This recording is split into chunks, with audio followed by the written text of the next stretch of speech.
Welcome everyone. The time is 4 o'clock, so we will begin. That clock is slightly up behind. So first of all, I'd like to welcome fellow Cabinet members, councillors and members of the public to this Cabinet meeting at City Hall. As usual, the agenda, papers and public forum submission are available on the Council's website. A couple of housekeeping items. Can I please draw your attention to the emergency evacuation procedure, which is outlined on the agenda and is currently being displayed on the screen. Thank you. The meeting is being webcast, and so please can I remind everyone to speak into the microphone to ensure you are clearly heard. Agenda item 14, events and catering, conference catering contracts, contains an exempt appendix with commercially sensitive information, and any discussion on the content of this appendix will need to be held in exempt session. Cabinet members have been given full access to this appendix. Agenda item 2, public forum. Just a reminder that statements and questions will be taken at the time the relevant agenda item is discussed. I will reply to questions or ask the relevant Cabinet member to respond. Agenda item 3, apologies for absence. Apologies have been given by the Mayor as he is on leave, and I will be chairing the meeting. Helen Holland is due to join us later. Her paper, currently at agenda item 9, will move down the agenda until she's able to join. Agenda item 4, declarations of interest. Can I ask Cabinet if they have any declarations of interest to declare? No? Okay, good, thank you.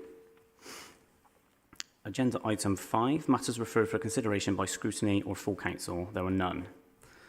Agenda item 6, reports from scrutiny commissions. 2 reports have been received from scrutiny commissions, one from the Overview and Scrutiny Management Board, and I'll ask Councillor Tony Dyer to present the report. Over to you, Tony. Thanks, Councillor Cheney. Osm held an online meeting on the 4th of July to consider the latest position regarding City Leap, particularly the proposed transition of Bristol Heat Networks Limited assets to become part of a new City Leap joint venture company part-owned by Vattenfall. We support Bristol's decarbonisation and work underway to achieve this. We consider Bristol's heat network assets to be public investments by national and local government for which a proper and realistic value needs to be assessed and sought. Whether operational assets or those intended for future connections, they have values beyond solely the capital cost of installation, including the revenue generation potential from current and future connections. We also consider the change in risk environment for heat networks, most notably the incoming off-gem regulation of the sector. We were pleased to hear that BHNL customer relationships and practice adheres to the heat trust standards and that compliance with any future regulatory measures is built into the agreement with Vattenfall. However, the Cabinet report was not available in time for Osm to consider, and we received a presentation consisting of a few slides, although we did hold a Q&A with officers present. We had previously been told that the report would be available to our consideration right up to the day of the meeting. We consider a review and scrutiny to be part of the Council's assurance process, and our inability to review and consider key documents means that we have been unable to properly fulfil this role. Our assumption is that Cabinet will want to ensure scrutiny is provided with the documents and time to consider them that we require. The assurance we mention is not only for BCC internal consumption, but also for the wider city, and that's on behalf of all Osm members. Thank you. Thank you, Tony. The second report is from the Finance Task and Finish Group. Can I ask Councillor Jeff Gollop to present the report?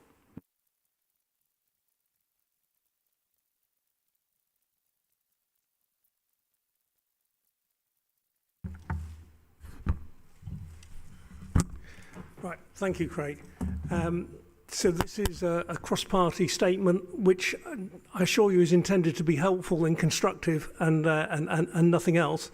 And Task and Finish members wanted to thank officers providing them with an early and informative update and briefing on the financial planning and budget process for the year ahead. And that included the update on in-year pressures and on funding, expenditure and financial planning assumptions. This early work sets a helpful base for the further detailed analysis and financial planning work and discussions to come in the year ahead. The seriousness of the challenge faced by the administration in addressing the scale of additional in-year and future budgetary pressures is recognised, noting that on a national basis, councils are facing the very significant impacts caused by the current cost of living and economic crisis. This includes the particular impact of inflation in the key areas of transport, energy, temporary accommodation, and the effect on existing contracts and the impact of interest rate increases.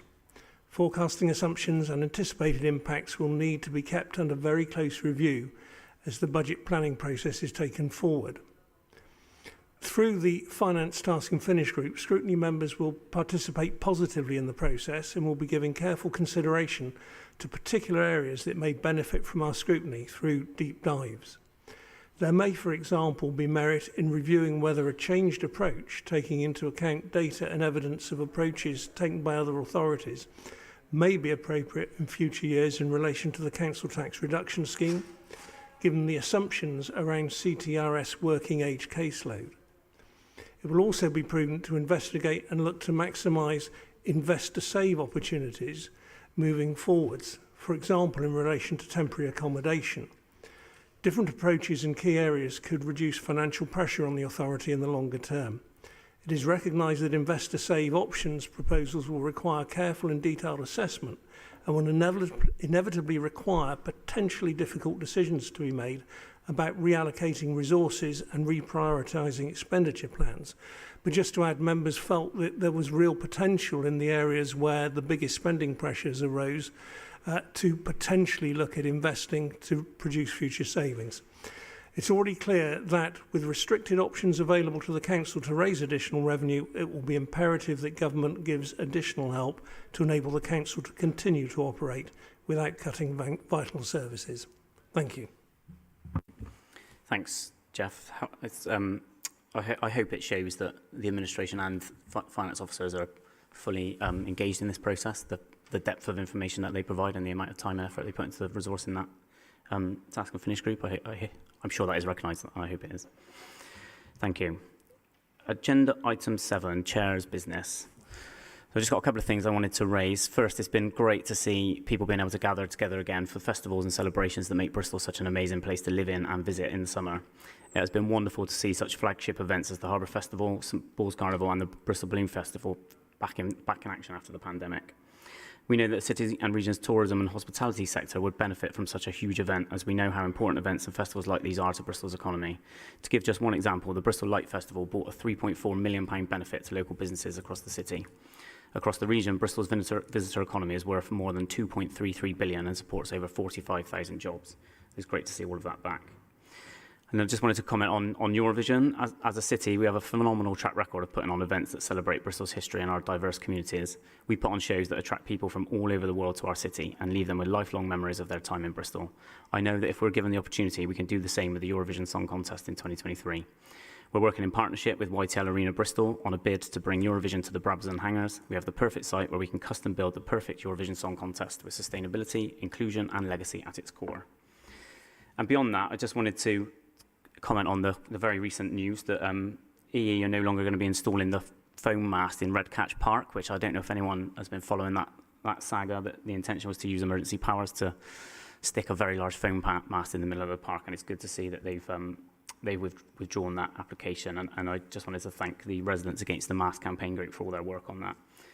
As a local authority and landowner in the vicinity, we will work constructively with EE to find an alternative site for temporary infrastructure while more permanent options are pursued in accordance with the local and national planning policies. So good news. Agenda item 8, Western Harbour Vision and Next Steps. I'll be introducing this report on behalf of the Mayor. The driving arguments for the development of the area around Cumberland Basin are well rehearsed. The 1960s road infrastructure is reaching the end of its life and would need millions to repair. The need for affordable homes in sustainable, non-car dependent locations, the need for modern flood prevention solutions, and important maritime and industrial heritage which needs to be preserved and celebrated. This report takes another step forward on the journey to solve those problems and by setting out a vision for the project area. Drawing on the area's heritage and identity, the new vision sets out commitments that can transform the area's roads and concrete into a thriving neighbourhood. The vision is inspired by and largely supported by local communities and is the result of an extensive programme of public engagement carried out in the second half of 2021 and also during a 6-week consultation that was open to the public in spring earlier this year. During the consultation, the key commitments that celebrate heritage and safeguard treasured assets received the most support from local people, and many people sought more detailed proposals in terms of road layout and housing numbers, but these aspects will be considered in more detail through the master planning process still to come. However, this new shared vision can make sure that the master plan recognises the importance of historic, cultural and community uses like the bonded warehouses, Riverside Garden Centre and Pump Track, and accommodate them within the regeneration area. The charitable endeavours on Avon Key Island have deliberately been placed outside the red line boundary and are protected as historic and important assets. The vision can be used to guide the brief to appoint a master planning team later this year. The master planners can then use the vision and further discussions with the community to craft more detailed proposals for the area, as well as develop a strategy that will consider how the plan could be delivered and funded. Bristol is a growing city and we are ambitious for its future. The new vision for Western Harbour can help to guide and shape master planning later in the year, which will set out in detail where the new homes, jobs and infrastructure that the city needs could go.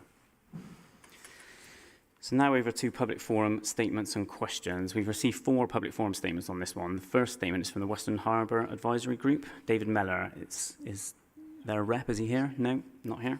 Okay, great, thank you. The next were from David Redgewell, who we know is not attending. We then had some questions. The first 2 are from... Oh, sorry, apologies. Apologies, sorry. I believe we've got a statement from Councillor Dyer. Tony, over to you. Thanks, Craig. This is from both Southfield councillors. I think it's fair to say that until there is a greater level of certainty about the proposed road layout, it's difficult for members to fully engage with the Western Harbour proposers and for our residents too. The report does highlight the need to update or replace the Cumberland Basin road system, and clearly how this is done will clearly have a major impact on our ward. And I think it's fair to say that any proposal which fails to reflect the ambition towards increasing active and public transport usage would be unlikely to build a resilient community within Western Harbour itself.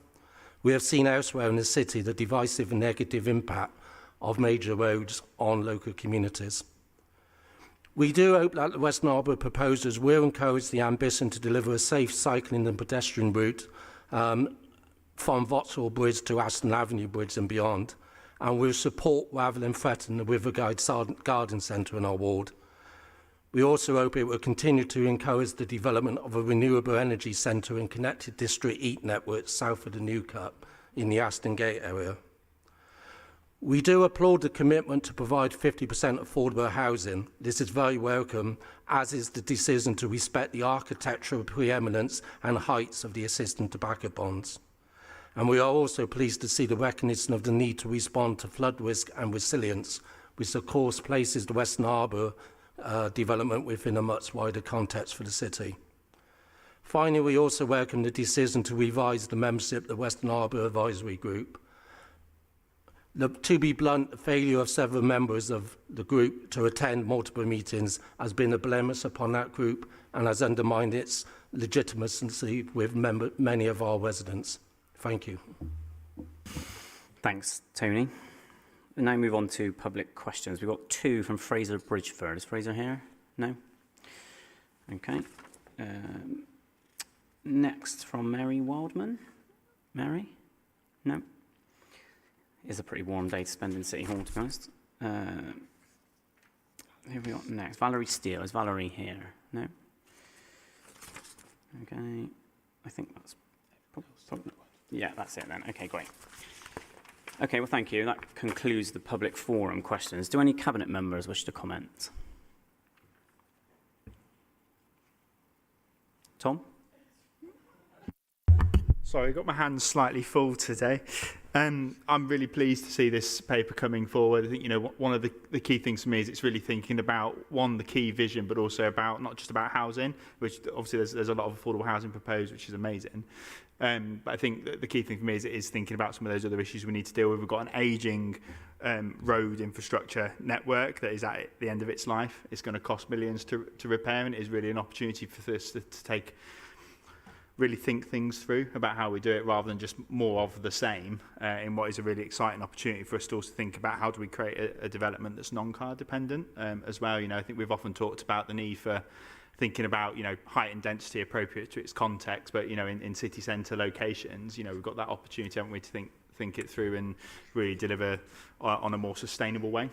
So I'm really pleased to see all that coming through, as well as really thinking through how we also able to fund some of the flood defence work that we know is badly needed, and that a lot of work's being done behind the scenes on. Yeah, thanks, Tom. Any other Cabinet members want to comment? No? Okay, great. Thank you. I thank everyone for their comments, and I will take this decision and the recommendations as displayed on the screen. In terms of the decision to be made today, I approve the recommendations as set out in the report. So agenda item 9, recommission of care and support services and extra care housing, is going to be introduced by Helen Holland, hopefully, once she returns to the meeting. So I'll just move that down the agenda until she gets here. Agenda item 10, Hackney Carriage Fare Review. Don Alexander, this is for you.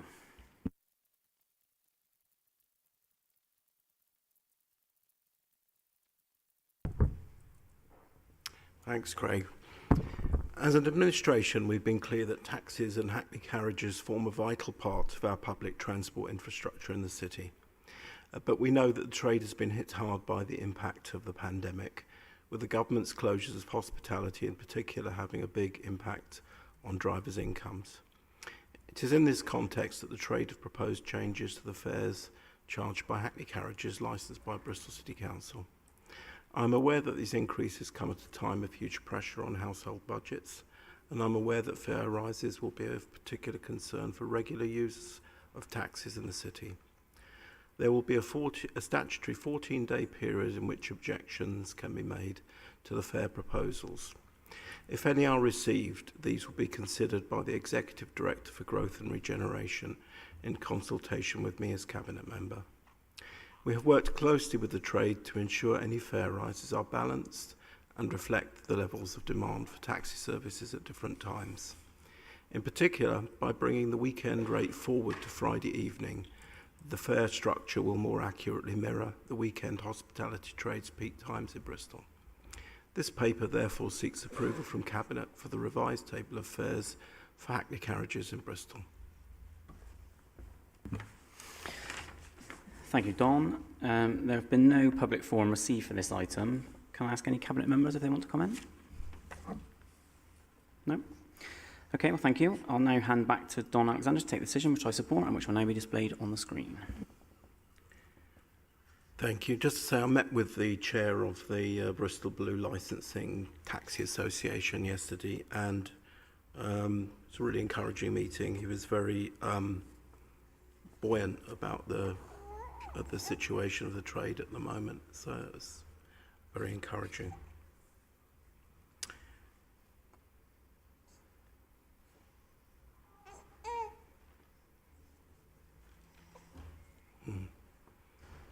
Sorry about this, I've lost my text.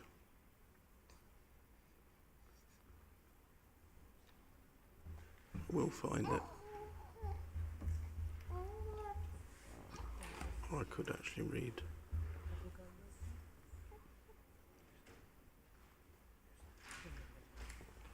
Oh, thank you. It's probably under here somewhere. In terms of the decision to be made today, I approve the recommendations as set out in the report. Thank you. Thank you, Don. Agenda item 11, new government funding for substance misuse support and treatment services. I will ask Councillor King to introduce his report. Ellie, over to you. Thank you. This paper marks the acceptance of new funding allocated to Bristol for the provision of drug and alcohol treatment services and rough sleeper drug and alcohol treatment, and to establish a collaborative commissioning board to agree and take all necessary steps to spend the funding in line with local and national drug and alcohol strategies. We've been allocated just over £2.5 million for 23-24 and over £4.9 million for 24-25. This funding is dependent on us maintaining our current spend on drug and alcohol treatment through the public health grant. Bristol has a particularly high level of need relating to drug and alcohol use, with just under 5,000 users of opiates and crack cocaine, which is nearly double the national average. As we know, substance misuse can cause serious harm to people, but there is also a ripple effect of impacts that are felt by families, communities, and the city as a whole. Bristol also has a high number of individuals with very complex needs for which we provide targeted provision through one element of our Roads programme, which is a programme that also delivers a range of medical and psychological treatment and support services that are commissioned through specialist organisations. The last 2 years of government funding has delivered the Rough Sleeper Drug and Alcohol Treatment Programme and Project ADDA, which was intended to support people in the criminal justice system who use drugs. This new funding will allow us to broaden the breadth of services and demographics we can develop programmes for, maximising our ability to reduce harm from alcohol and drug misuse and reducing pressure on acute services. As our cross-sector drug and alcohol strategy says, everyone has the right to a healthy life. In addition to the aforementioned work, this funding will significantly help to deliver upon this strategy's core priorities of prevention and early intervention, supporting communities and change culture, minimising harm and protecting health, treatment and recovery, and embed resilience needed for us to adapt to emerging challenges. The development of the Collaborative Commissioning Board will give us a systems-wide grip on the challenge and bring in health, police, probation services, mental health and strategic leads working in drug and alcohol services to consult and make recommendations around the spend of the funding allocation. Thank you. Great, thanks, Ellie.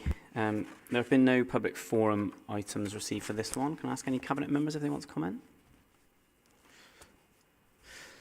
No, I mean, it's such a hugely important bit of work and it's so easily missed that the kind of systemic aspects of it and how failure to invest in this area has knock-on effects like whack-a-mole all the way across the council and other public sector bodies' budgets, and as well as lives and the lives of the people in our communities. So it's hugely important. So thanks for all your work on it, as always.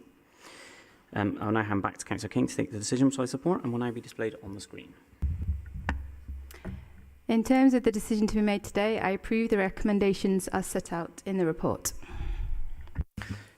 Thank you. Agenda item 12, estate rationalisation, surplus asset disposal. So this one's from me. So as part of the full council budget setting process this year, we set some quite hard targets in terms of capital receipts. We also set some quite hard targets in terms of reduction in the cost of managing buildings within the council's estate. And so with that in mind, I have asked officers to bring forward an annual report that will detail in advance those buildings we plan on disposing of in a year ahead. For this year, though, we're going to come with these ad hoc reports as and when we're planning on getting rid of assets. So this is the first of those. There are 5 buildings listed in the report, and I recommend it to Cabinet today. Can I ask any Cabinet members if they want to comment?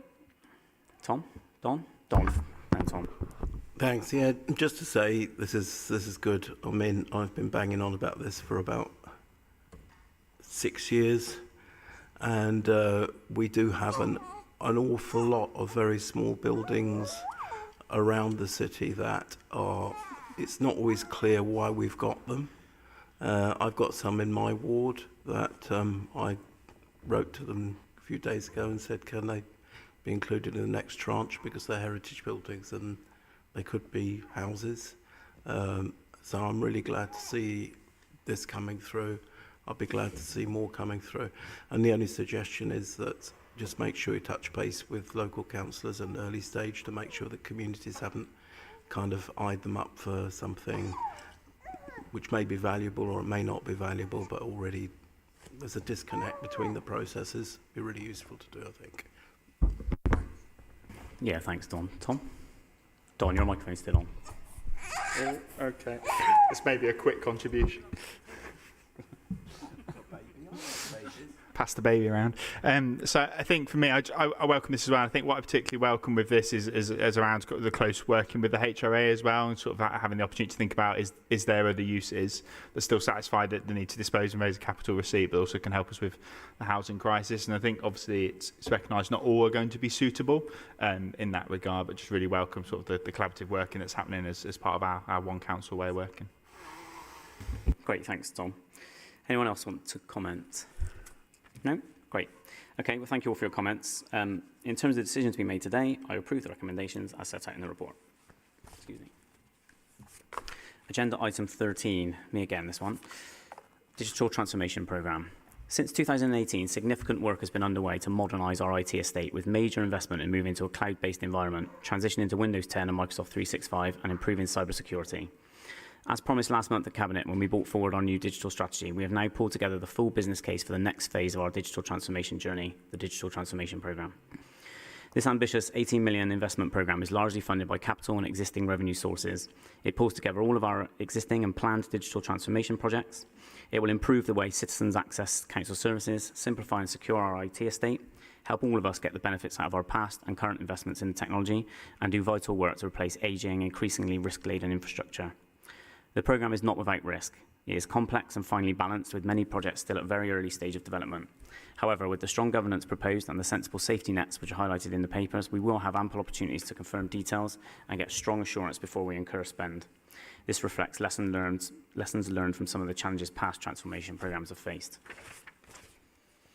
Much of the work within this programme is essential and business critical, whilst others are discretionary. In summary, some of the essential work may bring more costs, while the discretionary projects bring financial benefits. Overall, we believe that best value is secured by moving forward with a combined suite of projects. Of course, technology always marches on. Our digital strategy identifies many opportunities and commits us to regular horizon scanning and reviewing our plans. I have confidence that the Digital Transformation Programme identifies the right projects for today and tomorrow, but I have no doubt that we'll always need to bring forward transformative digital work as part of modern business as usual. I look forward to updating Cabinet on our progress over the coming years.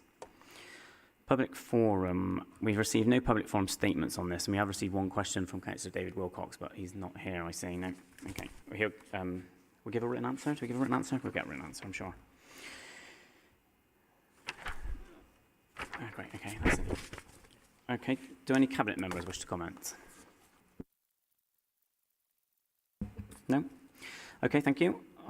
In terms of the decisions to be made today, I approve the recommendations as set out in the report. Agenda item 14, events and conference catering contracts. I will introduce this report, and just a reminder that there is exempt information. If people want to discuss it, we'll have to go into an exempt session. This paper seeks approval to directly award a new contract to provide cafe service at various City Hall, Central Library and Create Centre to Cafe Gusto. Secondly, to award a new contract to Parsnip Mash to continue to provide the conference and events provision at Mansion House and City Hall. Thirdly, to reinstate the Pegasus contract to supply catering for City Hall conference and events until the end of December 2023. The proposed end dates for all these contracts will bring the catering in line with the one council approach with other catering contracts within the authority, ending at the same time and being included in the same proposed tender. So essentially, we're extending all of the existing contracts to 2023, when we'll then do a full tender and exercise to bring them all under one. So we've received 3 public forum statements on this one. The first one is from Pamela Nowica. Are you here, Pamela? Yeah. You have 1 minute to make your statement. Right, thanks. I'm here today because I would like Bristol City Council to commit to plant-based catering for all its conferences and events. It's a tiny ask, but it's an ask that promotes social justice and inclusion, not just in Bristol, but globally. How? Far from being the preserve of avocado-chomping middle classes, most peasant food is and was mainly plant-based. Vegetables and pulses are cheaper and more accessible, healthier and more climate-friendly than animal body parts products. And this is where BCC can lead by example, putting aside personal prejudice for the wider good, vital in these times of austerity in eat or heat for many people. Everyone can eat plant-based. It's fairer and more inclusive, particularly important in a culturally diverse city like Bristol. And helping to mainstream this form of eating is vital to tackle climate breakdown, as animal agriculture is responsible for up to 85% of greenhouse gas emissions. Climate-friendly catering is a win for social justice and climate justice, and a chance for BCC to demonstrate solidarity with and empathy for those in Bristol and beyond facing a daily struggle to make ends meet. Please support this motion for plant-based catering. Thank you. Thank you, Pamela. The second statement is from James Jones. James, are you here? Yeah, you've got 1 minute to make your statement. Thanks. Bristol prides itself on being one of the greenest cities in Europe, putting climate at the heart of governance. The Mayor spoke about that in his TED Talk, and I'm proud to be a resident of a city that leads the way in so many respects. However, this awareness needs to include every aspect of council activities, including provision of food. Other councils, for example Oxfordshire, have already committed to serve only plant-based food at their events, and I'd like Bristol to do the same. In his TED talk, the Mayor spoke about our excessive consumption of the Earth's resources. Part of this is the excessive land use for livestock, which is one of the main drivers of deforestation and habitat destruction. Currently, there are grain shortages because of the war in Ukraine, making it even more important to feed grain directly to humans, not to farmed animals. I would like to see our council be part of the solution, not continue to spend money on meat and dairy, which we know to be part of the problem. I hope the council will take the opportunity of these contract renewals to shift to plant-based catering. Thank you. Thank you, James. And then finally, the third statement is from Michaela Andres. Are you here? Yeah. Thank you. It is time to renew contracts with caterers. This is an amazing opportunity to show climate leadership by stipulating that meals and refreshments supplied are plant-based. This is a real chance for Bristol to lead the way on climate action. It's indisputable that we urgently need a major shift away from meat, dairy and fish consumption, so it's important for councils, schools and hospitals to lead by example, normalising plant-based meals by serving tasty and attractive dishes and putting them at the forefront of menus.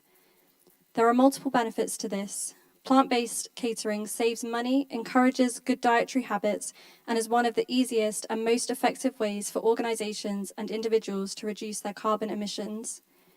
As well as Oxfordshire and Cambridge councils in the UK, Helsinki has stopped serving meat and cow's milk at events, and Amsterdam serves vegetarian and vegan food by default.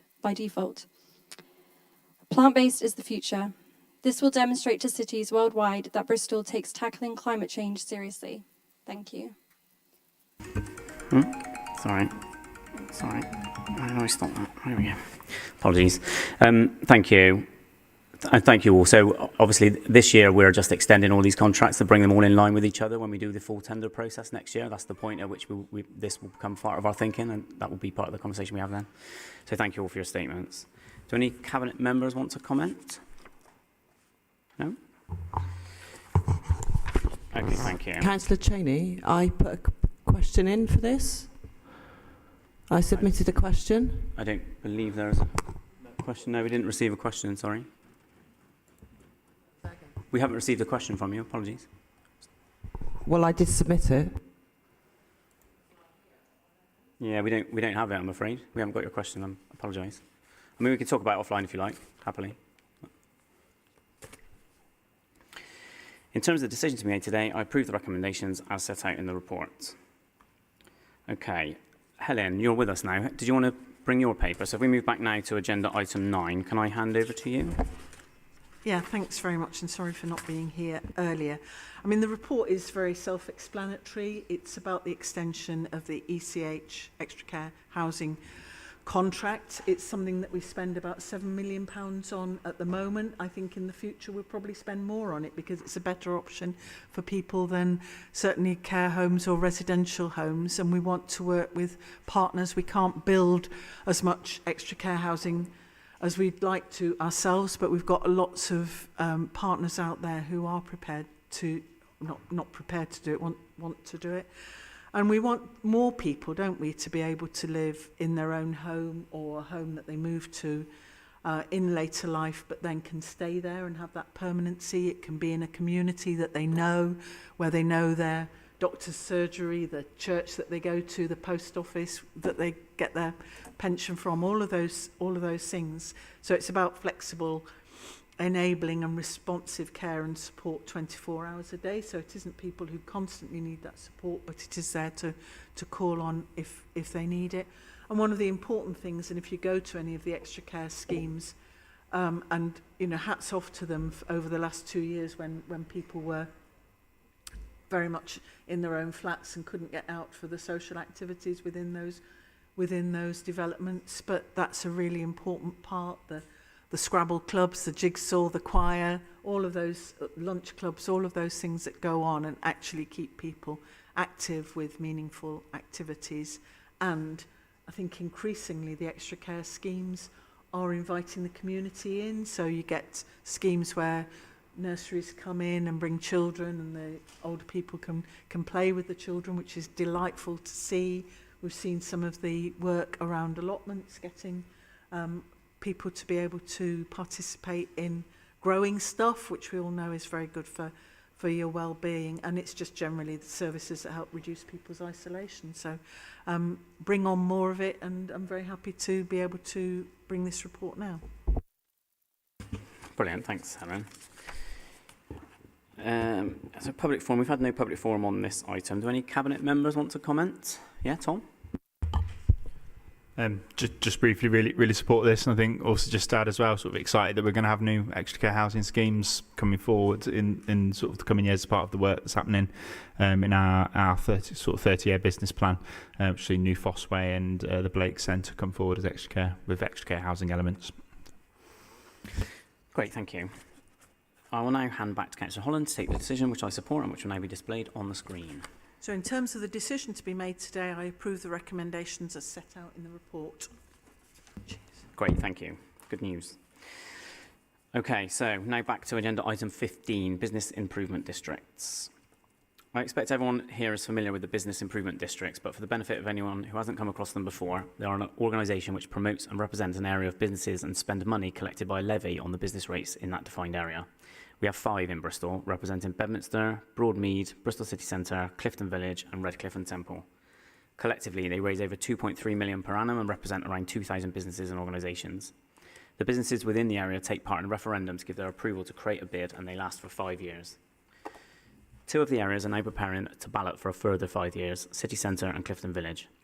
The report goes into more detail about the positive impacts these have had for the areas they represent and projects they support or lead on, some especially important as we've recovered local high streets from the pandemic.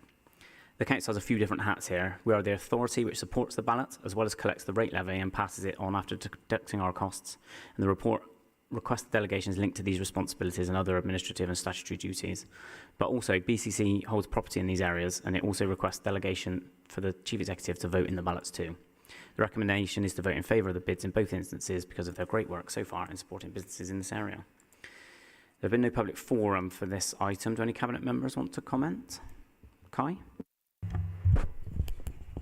Yeah, I just want to say I used to be on the City Centre bid management board, and I think the work that the bids do have been fantastic really over the last few years. I mean, it's partly down to the fact that we don't have enough funding to do some of the activity that they do, and it's an extra lever to get additional funding into an area. But I think some of the work that they've done in the city centre on the nighttime economy and improving safety alongside the stuff that we've been doing, and also the additional street cleansing, it's been really good, and the work on tackling street homelessness as well. So there's additional funding into all those problems that we wouldn't have had otherwise, and I think the staff that work on the bids have been really professional, and they've worked in partnership with the council and the businesses in the area, so I really support them continuing if they obviously win their ballots going forward. Yeah, great. Thanks, Kai. Anyone else want to comment? No. Thank you all. In terms of the decision to be made today, I approve the recommendations as set out in the report. Agenda item 16, electricity contract procurement and renewals. I'll ask Councillor Dudd to introduce this report. Thank you. The main reason for this report is to note the urgent key decision that the Executive Director for Growth and Regeneration took in order to extend our previous supply arrangements for the larger electricity using sites by a further 2 months. So if we didn't do this, we would have gone off to off-contract prices, which are extremely expensive. So really had to take this decision to protect the financial position of the council. It was necessary because after 2 tenders, we'd still not received a viable bid for the sleeving supply that we're trying to pull together. I mean, it's a difficult energy market at the moment, and we're struggling even to get bids for conventional supply agreements, never mind something novel like a sleeving arrangement. So following the unsuccessful tenders, we've been in discussion with the Laser public sector buying organisation to see if one of their power purchase agreement products could be adapted for sleeving. So early indications are that they can indeed provide a sleeving service for us, but we're awaiting a final proposal from them, hence the precautionary third purpose of this report, to provide for further extensions or alternative contracting arrangements in the unlikely event that this should prove necessary.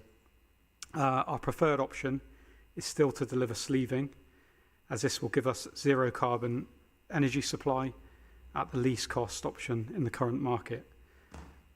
At the moment, any energy supply is considerably more expensive than it used to be, but we believe that a sleeving arrangement will be less expensive. It would also form the basis for later expansion, including recruiting low carbon generators such as Lawrence Western Community Wind Turbine, alongside other potential community energy schemes that come forward in the future. Thank you. Yeah, thanks, Kai. There's been no public forum received for this item. Do any Cabinet members want to comment? Nicola. Thanks, Craig. I mean, just to reinforce, I mean, you've set it out, Kai, already, just the challenge at the moment in terms of securing these energy contracts, but I do think that ambition of sleeving is really important when we talk about like a circular economy in this space. You know, we've got an amazing community energy sector in the city, and the more that we can, through our own consumption, support that community energy network to continue to grow and in turn decarbonise our own operations and estate, it's a prize that's absolutely worth kind of continuing to be ambitious about. And so I know, Kai, you're bringing that forward, but I just want to support that principle because I think it's really powerful, and I think we're probably the only city in the country that could do that, and that's down to our community energy network. Yeah, thanks, Nicola. Can I hand back to Councillor Dudd to take the decision, which I support and which will now be displayed on the screen? Thank you. In terms of the decision to be made today, I approve the recommendations as set out in the report. Thank you. Agenda item 17, transfer of heat network assets from the Council to Bristol Heat Networks Limited. I'll ask Councillor Dudd to introduce this report. Thank you. Do you take a statement first, or is there a statement on this? It's after, is it? Okay, sorry. Yeah, thanks for that. The main purpose of the report is to transfer our existing heat network assets over to Bristol Heat Networks Limited. The vast majority of the assets we are seeking to transfer are the Old Market, Redcliffe and Bedminster networks. These all received Heat Network Investment Project government grant funding, and it's a condition of that funding that the assets are held in by a special purpose vehicle, which is why we set up Bristol Heat Networks Limited. The HRA assets are now connected to the wider Redcliffe network, so we need to implement one set of arrangements for bulk supply billing, operation and maintenance. HRA tenants are protected through a commitment to the Heat Trust standard and a set formula for heat billing, which is indexed annually to an industry standard. Should Vattenfall be the supplier in the future, they would have to bill in the same way. HRA tenants will not pay more under this new arrangement than they would under the current supply arrangements, noting that unfortunately everyone's bills are going up right now, and communal supplies don't enjoy price cap protection. Our future transfer to Vattenfall, obviously subject to further approval, provides for further decarbonisation and reduced exposure to fossil fuel prices as well. The main benefit, obviously, covering this, is that, of course, this is part of the City Leap programme, and I think the benefits of that are really clear, to be honest with you. But the other point I would like to make is that and be clear that the asset transfer over to Bristol Heat Networks Limited would have to happen anyway, because it's part of the grant funding. In terms of the benefits that City Leap will provide, we've heard this in previous cabinets that Amoresco have promised to deliver an investment of £424 million in decarbonisation of the city over the next 5 years, and over £1 billion across the 20-year partnership to make the council's own operation carbon neutral by 2025, covering its direct energy and transport emissions scope 1 and 2, decarbonise Bristol City Council's social housing by 2030, substantially expand the council's heat network and make it carbon neutral by 2030. That includes building a citywide network and a pipe out to Avonmouth to take the waste heat from industrial processes that take place at the moment, making a material reduction in the overall carbon emissions for Bristol, and deliver over £60 million of social value in the first 5 years of the joint venture partnership. So, as I said, this paper is just about transferring the heat network assets to Bristol Heat Networks Limited, but obviously it's in the bigger picture. It's part of the City Leap project as well. I have heard, and obviously the statement from Councillor Dyer today, read the statement from Jeff, and I think the point to make is, firstly, I apologise that the financials didn't go to and the full paper didn't go to OSM in time. That was the intention, that it would go there, but it was outside of my control that it didn't. But I think the point about undervaluing the assets is an interesting one, especially from Jeff as well, because you were claiming the assets were undervalued even before we provided the financial information. So you were saying that at OSM when that information wasn't available. That was, I thought, quite an interesting point, that you tried to do a sort of a back of the cigarette packet valuation without the full information. So that's quite interesting. The other point, which the report makes clear, is that the value of 20 million is an estimate at this stage. And in Appendix G, the financial commentary, it sets out how the final price will be decided, and the process yet to go through, including because obviously there's a number of the assets haven't been built yet or in the process of being built, so it's hard to value something that's being built as we speak, and we hope to complete that on the 1st of August. And of course there's another opportunity, if indeed we do transfer the shares in the company over to the strategic partner in the end, to further scrutinise the best value as well in terms of what we're getting for the shares. Thank you. Thanks, Kai. So we've received one public forum statement on this report, and the statement is from Councillor Gollop. Jeff, you have 1 minute to make a statement. Thank you, Craig. My concern is about the valuation, because the report states the assets are being transferred at book value. Book value is not a valuation. Book value is the historic cost of the purchase of those assets. And I'm concerned that it might be overvalue, it might be undervalue. We're paying huge fees out to lawyers and accountants, but we haven't got them to come up with a valuation. I'm also concerned that we've had at least 3 years when we've known this deal was probable, and yet the report says that we're still only producing a fixed asset register at this point. And those things are unfortunate. My question is that I want to know that we're transferring at a fair value. I suspect we are, but the report does not state that, and I don't believe Cabinet should be making a decision without knowing that, because the moment you transfer the assets into Bristol Heat Network, the value at which you transfer them is established in the books of a private company, which is going to become part of the joint venture. So it's purely a concern about the timing and the wording in the report. The general principle, I recognise that decarbonisation and the route that's planned through this is very positive, but let's get that bit right. Thank you, Craig.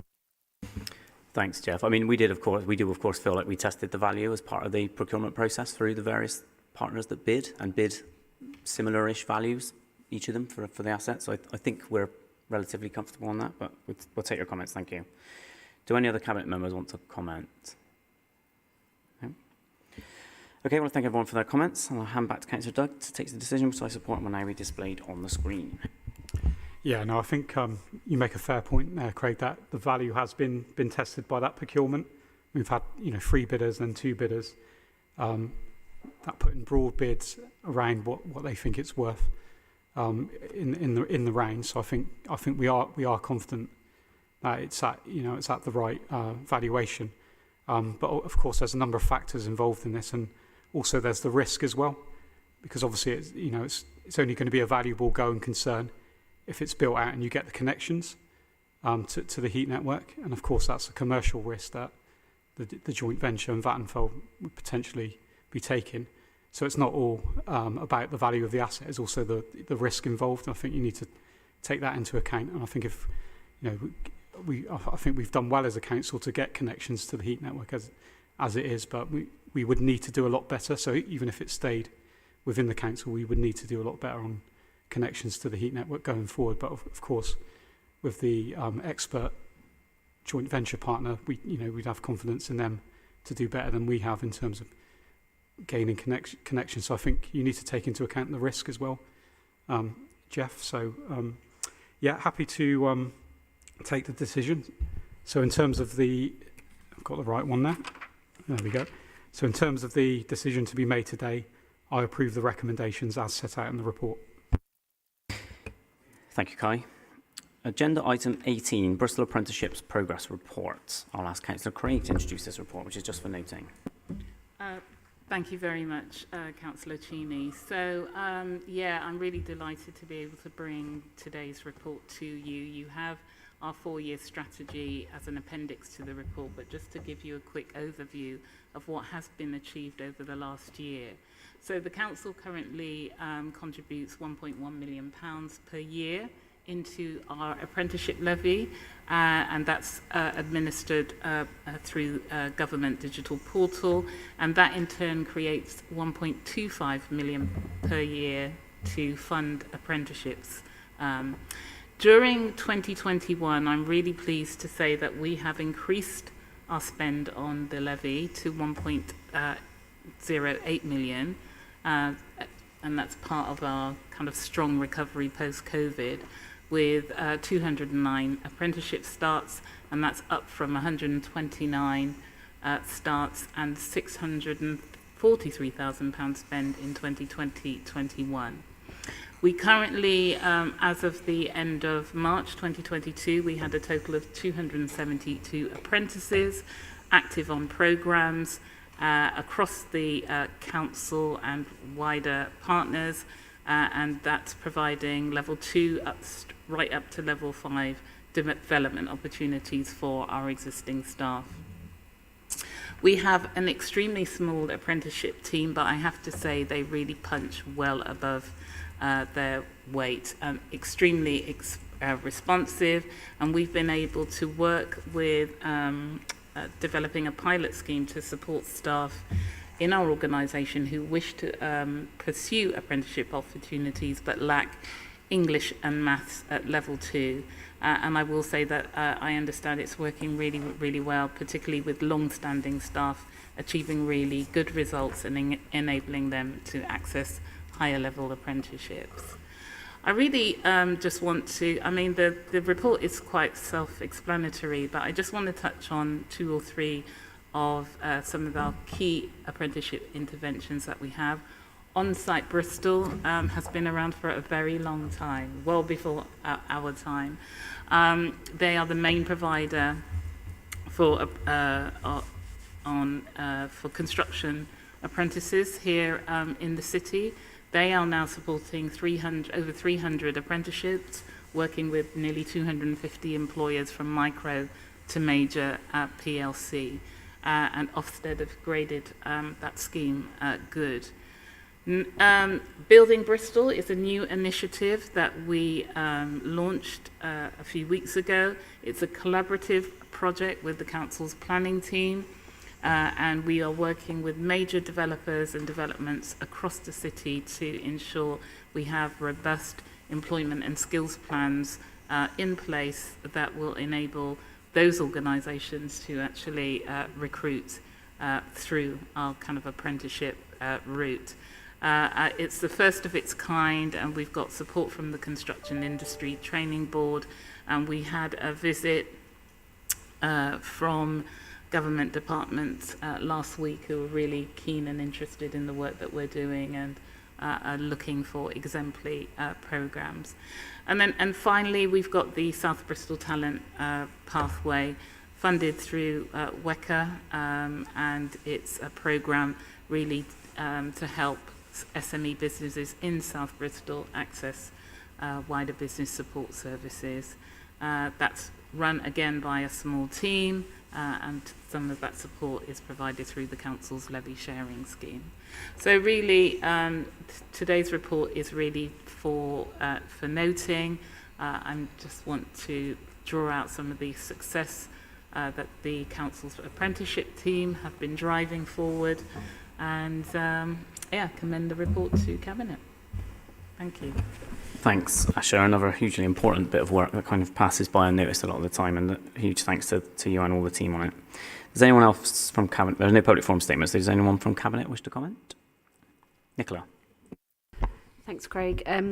Just to reinforce what you're talking about on site Bristol and building Bristol, it's been a really interesting piece of work to be involved in terms of just the right hand, left hand talking to each other at the local authority and actually trying to address a need and deliver for the city. And I think, in my experience, when we're working with partners on growth and regeneration projects, so private developers, social housing providers, this, along with commodity shortages, skills shortages, absolutely acute. And those people that operate in that sector, they want to see this solution. It's hurting all parts of that housing ecosystem. And so to kind of be able to offer the sector and say, here's a scheme you can buy into. We've done the legwork, we've done the heavy shifting. You just need to contribute to this through your planning application and through your associated contributions. It's just been like a breath of fresh air. It's been really well received by the sector, and I think it's just a fantastic example of where a department such as Education, Apprenticeships and Skills has reached over to a growth and regeneration part of the city and just joined those dots. And so I'm really positive about that, and I think it's just it's a win-win, and it addresses a huge need and an acute need we're going to see more of as we keep building in the city. Great, thanks, Nicola. Helen. I just wanted to come in if I can, because Asher said that on-site had been around long before she was, but I think I was part of inventing it way back. And it was because of the shortage of specialist construction firms for some of the, Cabot Circus, Harbour side, some of the methods that were used then were quite new, and firms wanted to know that they could have the resource from Bristol. But that comes to the wider point, doesn't it? That we had the One City multi-board chairs. Is it the multi-chairs board? Whichever, I never remember which way around it is. But recently, and of course one of the top priorities that's coming through every board is about workforce shortages. And so I think that being able to use the apprenticeships route for growing our own, because that's the important thing now, isn't it? Is about engaging with people, young people, returners in some of the more disadvantaged communities about the opportunities. Obviously, I'm flying the flag for health and social care, but we know the same's true in hospitality, retail, all of those areas, logistics, digital and green businesses. So it's just about pulling all this together and making sure that we're making that offer to Bristol's own communities about getting engaged with those opportunities. Great, thanks, Helen. Don. Yeah, just to say that Gorham Homes will be launching its Skills Academy later in the autumn up in Lockleys for local residents as part of the Romney House development. Thanks, Don. Okay, well, I'll thank everyone for their comments, and this report's just for noting, so Cabinet notes the report. Agenda item 19, Quarterly Performance Progress Report, Quarter 4. I will introduce this report, which is again just for noting. This is our regular quarterly performance report showing the outturn of the last full financial year. As colleagues will know, it is measuring performance against our previous corporate strategy and last year's annual business plan. Over the course of last autumn and into early 22, we adopted a new 5-year strategy and updated our performance framework. So in future, we will have updated reporting, which is more focused on current priorities and new targets.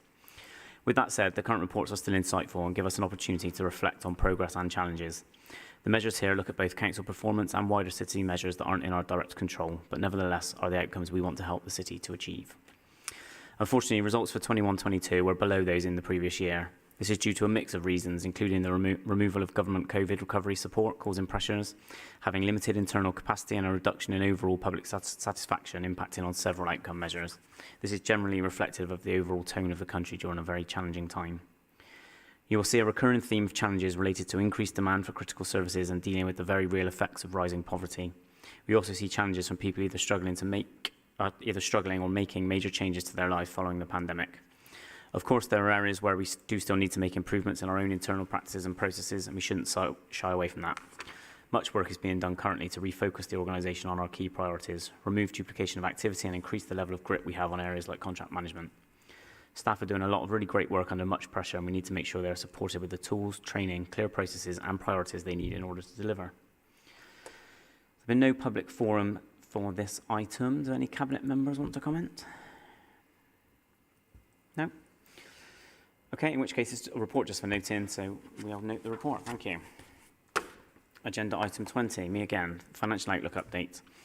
This report provides an update to the financial outlook over the next 5 years. We are bringing this additional update to earlier than usual in the year as we begin to start planning for the year's formal medium-term financial plan, capital strategy and also next year's budget proposals. The current pressures on inflation are anticipated to continue over the next 2 years, as well as significant risk to our funding from government, and we need to address these in a considered way to ensure we align our finances to the outcomes we are aiming to achieve over the coming years. Again, there have been no public forum statements received for this item. Do any Cabinet members want to comment? No? Okay, it's another report just for noting, so we note this one. Agenda item 21, Financial Update Report, July 2022. The Q1 Finance Report provides Cabinet with information about the revenue and capital finance position for both the General Fund as well as on the ring-fenced accounts.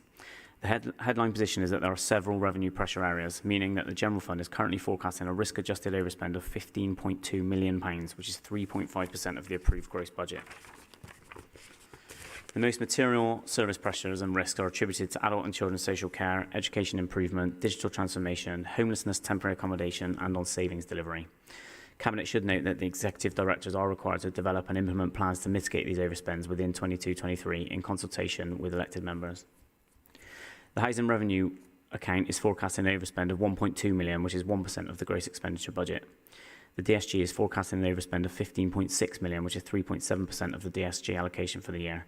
This is primarily driven by high need spend resulting from increases in education, health and care plans and need. The total accumulated DSG carried forward deficit for 23-24 is forecast at £40.3 million. On capital, there is a forecast net variation at Q1 of £8 million overspend for the General Fund, which is 10.1% of the budget, and a 41.5 underspend for the HRA, which is 33.8% of the budget, and is largely attributed to delays in progressing new build and land enabling works. The report also flags up other financial risk areas to the Council, not least of all in relation to inflationary pressures and other cost of living risks. Lastly, the report notes that new funding of £0.1 million has been allocated to Bristol to prepare for the Government's proposed adult social care charging reforms, and Cabinet approval is requested to adjust the budget for this. We have received just one public statement item on this, but that was from Councillor Harbour, I don't think is here. Heather also had a question, but we'll skip that one. Okay, thank you. Do any Cabinet members want to comment? Sure. Quite clearly, myself and colleagues, as well as yourself, are very much aware of the pressures that we are facing. I certainly don't take it lightly, particularly as we see pressure in the DSG part of education. But sorry, can you not hear me? Okay, sorry. I'm very much aware of the pressures within children's services and education, particularly around the DSG grant. I can tell you now that the staff are working overtime to try and address and mitigate that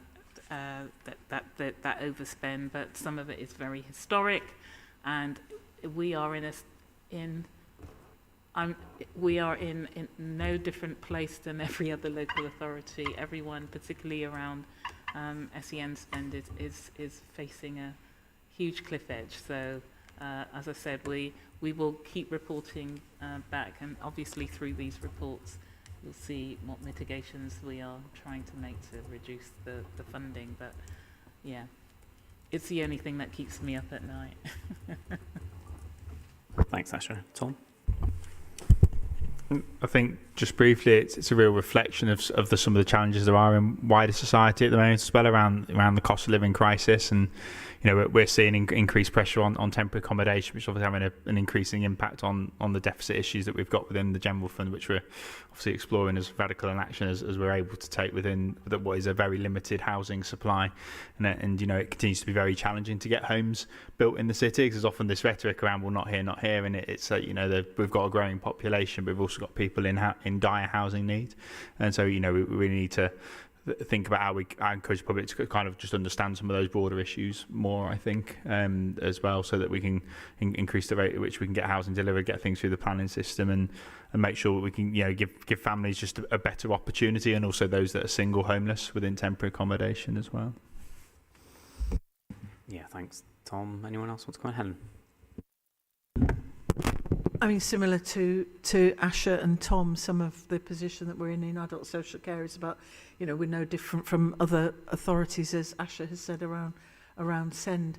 I mean, the one thing is that you can see that more people are presenting, and so we are having more people where we've got to assess their need, but as a proportion, fewer of those people end up with either a formal package or of care. So working out how we can work with community organisations to sustain people longer in their own homes and so on is a really important part of the transformation agenda, because, as we know, Bristol had some higher unit costs in any case, but all local authorities are lobbying government about having some realistic view about those increases, because we do want to. I mean, this relates back to the report on apprenticeships and workforce. We do want people who are working in the sector to have decent terms and conditions and decent reward for doing so, and that's going to cost, isn't it?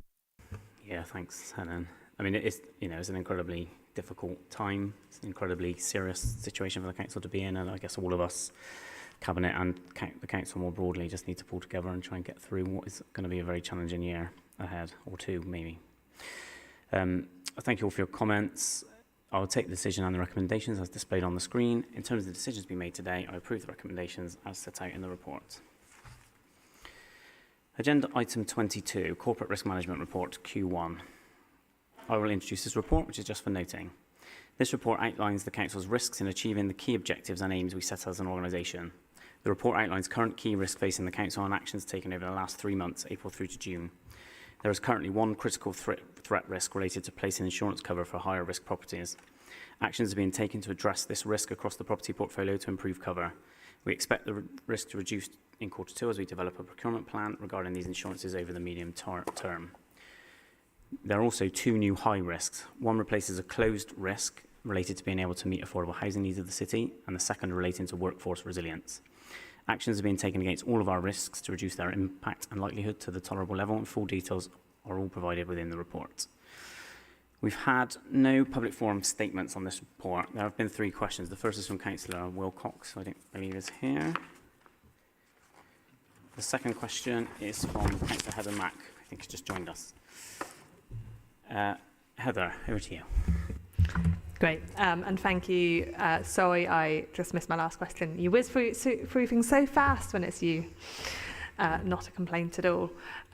Workplace resilience is evaluated as a high threat risk, and yet there are no mitigation actions listed. Considering the 2 years we've just had, I can't see that was going to be a massive surprise. So I was wondering, what actions are we taking to recruit and retain staff? Yeah, thanks. So workforce wellbeing and resilience remains a priority, and we have introduced a number of actions to monitor and maintain staff welfare. These are unfortunately missed off the report, but will be added into all future reports. In this year's annual staff survey, 65% of respondents feel this is a workplace which supports good mental health and wellbeing, which is an increase from 50% in 2019. Our workforce strategy and associated action plan is currently being refreshed and will have workforce resilience and wellbeing as a primary theme. In terms of recruitment and retention, whilst the Council's staff turnover rate is currently at a reasonable level, we are susceptible to occupations where there are national skills shortages, for example, social care and social work, and are taking targeted actions to fill gaps using agency staff where necessary. regular and close review of management information through the HR dashboard and leaver surveys to monitor our turnover, staff starter exits to enable targeted action to be taken, support for managers with future workforce planning and succession planning with bespoke action plans to target diversity and skills gaps, promotion of apprenticeships and internal progression opportunities, agreements in place with employment businesses for the supply of contingent workforce, agency and statement of works. We've invested in a range of new mental health and wellbeing resources, including workshops, e-learning courses, support and training for managers, one-to-one coaching and advice, in addition to our employee assistance programme, health and wellbeing plans, stress risk assessments, occupation health service, and in-house mental health first aiders. So quite a lot. I hope that helps. Do you have a supplementary? You talked about potential increased use of agency staff. I'm just wondering how do we make sure that, I guess, in terms of pay scales, but also all of the other protections that we provide staff normally, are we confident that we're providing that to agency staff if that increases?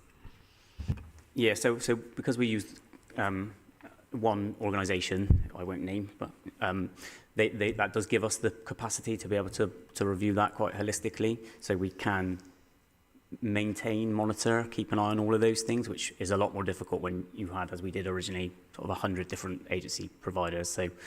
So yes, I think we are confident, and we can be confident, and we can continue to monitor those issues. Thank you. Okay, the next question is from Councillor Emma Edwards. Welcome, Emma. Please ask your question. Hello, thank you. So my question similarly is about lack of progress, this time on the mass transit programme being a high threat risk. So with this high likelihood, why are there no mitigation actions that we can take or should take to reduce that on the register? Thank you. Yeah, thanks. I mean, to be frank, we've been frustrated by the lack of support from the Combined Authority on this one.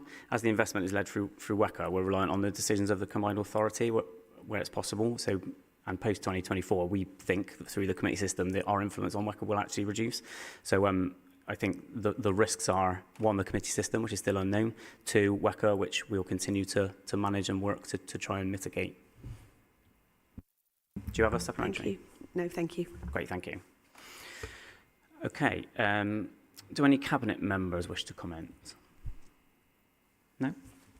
Okay, great. I thank everyone for their comments, and this report is just for noting, so Cabinet notes the report. That is the end of today's Cabinet meeting. Thank you to everyone for attending. The date of the next Cabinet meeting is the 2nd of August 2022. Thank you.